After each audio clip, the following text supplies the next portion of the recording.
Hare Krishna.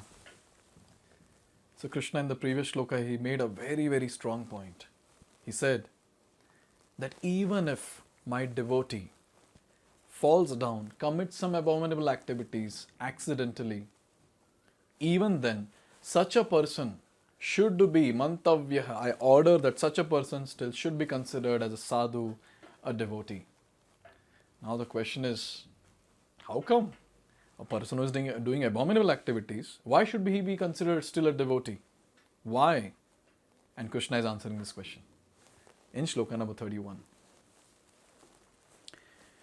kṣipraṁ bhavati dharmātmā shashvak-shantim nigacchati kaunteya pratijanihi name bhaktah pranashyati. So Krishna is saying, kṣipraṁ bhavati. Very soon he becomes dharmātmā, righteous. And shashvat shantim nigacchati. Very soon he becomes a dharmātmā, righteous person, and along with that, he attains lasting peace. And then, with a little bit of anger, Krishna is telling, Kaunteya, O son of Kunti, pratijanihi, declare it boldly to everyone, name bhaktah pranashyati, my devotee never perishes. So, this is a very, very hope-giving shloka to all the devotees. This particular shloka tells about the possessiveness of Krishna for all his devotees. We'll never find a lover like Krishna who has unconditional love for all his part and parcels, that is, all of us, the living entities. Here, he's making such a bold statement. He's saying that very soon he becomes purified and he'll attain the lasting peace. This particular thing which he's telling, so he could have told himself, but why is he telling Arjuna? He's telling, oh Arjuna, go and declare to everyone that my devotee will never perish. Okay, but Krishna can go and tell. What is the problem? So let's discuss this. So first he is using the word Kaunteya. Kaunteya means son of Kunti. Son of Kunti means a person coming from a very, very wonderful family. So Krishna is choosing Arjuna, who is from a very noble family, to declare something so that people in general will hear. Oh, Arjuna is speaking, we have to hear. But then here another point is that Krishna can declare this. Why is he telling Arjuna? Krishna has a good image. What is that good image? Krishna makes promises and he breaks the promises. So this is a very good image of Krishna. What happened in Mahabharata, if we all remember? We have discussed this in one of the previous videos.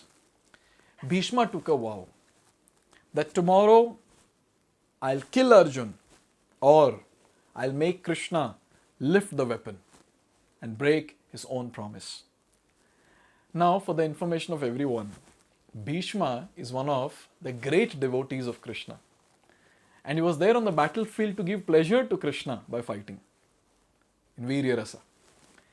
Now, when Bhishma took a vow that either Arjuna should be killed or Krishna should pick up the weapon.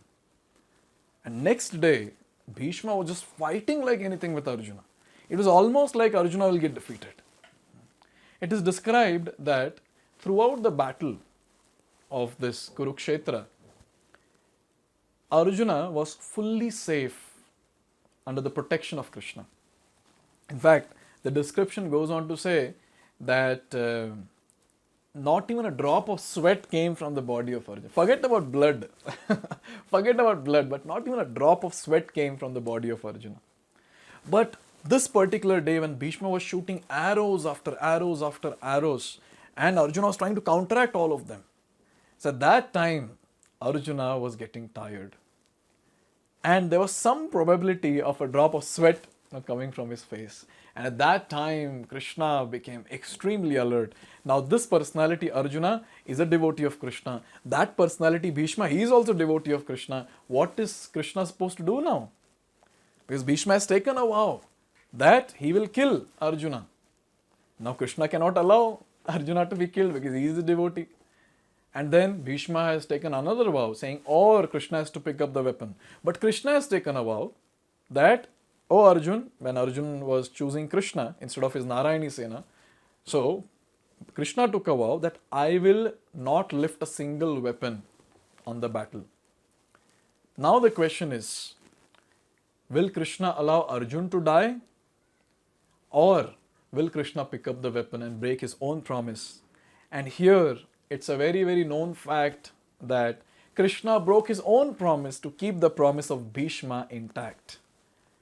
As soon as he saw that Bhishma is about to kill Arjun, Krishna got down from the chariot, he picked up the broken wheel, the wheel of the broken chariot, and he started running towards Bhishma. And what does that mean? He has broken his promise.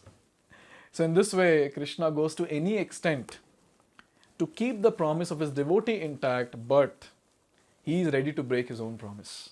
And this is known by everyone. Suppose if Krishna goes and tells that my devotee never perishes, so others might say, Chal, we have seen you in Mahabharata, what you did. No, we don't believe you.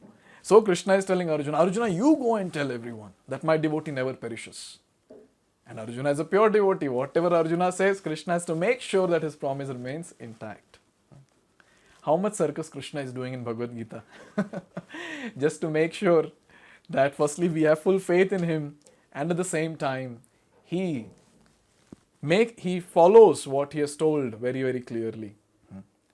And here he is putting Arjuna in front, saying, you go and declare to everyone, and since you being my pure devotee, you are saying this, it will never come untrue. So in this way, Krishna has told Kaunteya, the son of Kunti, now from a noble family, to go and declare this to everyone. Now, still the question remains that a durachari, a person who has accidentally fallen down, how is he still to be considered as a devotee? Here it is given.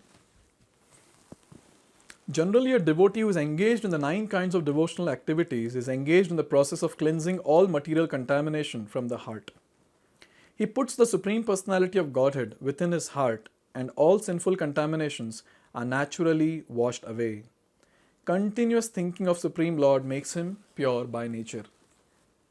He might have committed some sin, but since he is engaged in devotional service with full determination, he is not going to become contaminated anymore. Since he is practicing Shravanam, Kirtanam, Vishnu Smaranam, Pada Sevanam, Archanam, Vandanam, Dasyam, Sakhyam, Atma Nivedanam, since he is practicing the Navavida Bhakti, the 9 Angas of Bhakti, starting with Shravanam and Kirtanam, since he is in touch with these 9 Angas of Bhakti, which goes on to say that he is in direct touch with Krishna, and Krishna is Pavitra, all pure. So when he comes in direct touch with Krishna through Bhakti, that person will get purified. Very nice shloka from Srimad Bhagavatam, which says, Shrunvatam swakatha Krishna punya shravana kirtanat ridhantastohya badrani vidunoti saratsatam. So this particular shloka, it says that when we keep hearing about the glories of Lord Krishna, what happens? Krishna personally removes all the contamination from the heart. Krishna takes the responsibility of purifying a devotee who is engaged in one-pointed devotional service to Lord Krishna. A very, very important point. Even if a sin is committed accidentally, even if there is a fall down accidentally, still if the person is engaged in devotional service, what happens? He will get purified. Kṣipraṁ bhavati dharmātmā. He will get purified very quickly. Kṣipraṁ. And not just getting purified, Shashvat Shantim Nigacchati, he will attain lasting peace. Actually, when a person commits some abominable activity, one thing that happens with the person is, since he is a one-pointed focused devotee, he keeps lamenting, he keeps regretting to the activities that he has done. He starts thinking that how abominable I am, why did I do this? Why? I am a black spot on all the Vaishnava community. What sort of devotee I am? With this regret in the heart, with complete lamentation, tears coming from the eyes, he prays to Krishna to forgive him. And he laments a lot. And he prays to Krishna, and he completely engages in devotional service very, very intensely. And it is described very nicely that when a person laments and regrets for his sinful activities, he gets purified very, very fast while doing devotional service. So this point is very important to understand, that he gets purified and at the same time he attains lasting peace. And when it comes to Vedic scriptures, here it is given that there is a certain regulation that if one falls down from his exalted position, he has to undergo certain ritualistic process to purify himself. Now suppose if we take up some Vedic ritual from the Vedic scriptures, so some abominable activity performed, there is some atonement that is given. That by doing this atonement, by doing this particular ritual, the person will get purified. But then, a devotee need not do all this. Why? Because a devotee is already in touch with devotional service. He's already in touch with Krishna. And the purification process is already there in his heart. Krishna is already there and Krishna will do the needful of purifying him. So one important thing is, come what may, whatever happens in our life, by the influence of illusory potency, we might slip from the path of devotional service and do some abominable activity. But one point we should remember is, we shouldn't give up practicing bhakti. Our bhakti practice should be so intense. Every single day we have to continue chanting Hare Krishna, Krishna Krishna, Hare Hare, Hare Ram, Ram Ram, Hare Hare. Doesn't matter how sinful we are, doesn't matter what sinful tendencies we have in the heart, Krishna will purify the person. But we have to make sure that we don't get detached from Krishna. We have to stay in touch with Krishna by practicing devotional service. Yes, we have to regret, thinking how sinful I am, these sinful activities I have done, what sort of devotee I am. All these thought process should be there. But along with that, intense practice of devotional service should be there. In fact, such regret and lamentation with tears in the eyes intensifies the devotional service. So in this way, a devotee, he just moves ahead with a lot of determination that no, come what may. I am a sinful person from many, many past lives.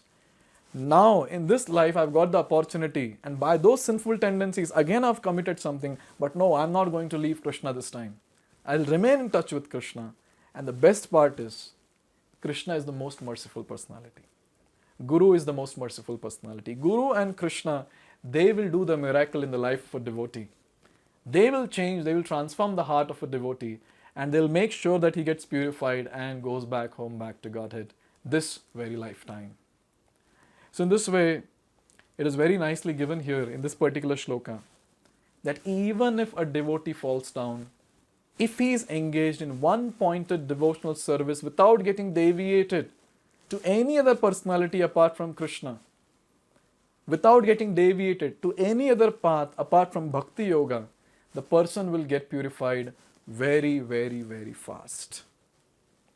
Now, after having said this, Krishna continues. Krishna has started glorifying bhakti. How can he stop here? He continues glorifying bhakti even in the next verse. So let's see that in the next video. Hare Krishna. Hare Krishna, Krishna Krishna.